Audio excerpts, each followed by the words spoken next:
तो गाइस आप देख सकते हैं कितना काफी भीड़ लग गया है।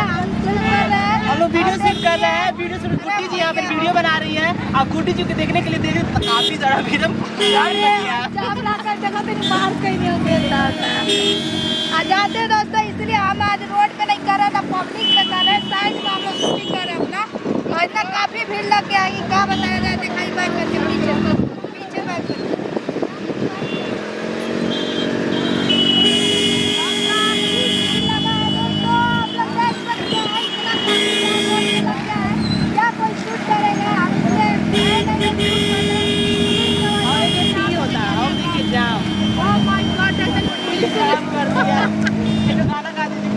ऐसी लगावाइए तो कूलर लगावाइए, बड़ी हो गर्मी है, एक पंखा लगावाइए, खाना मांगेगा हम भी कहेंगे है।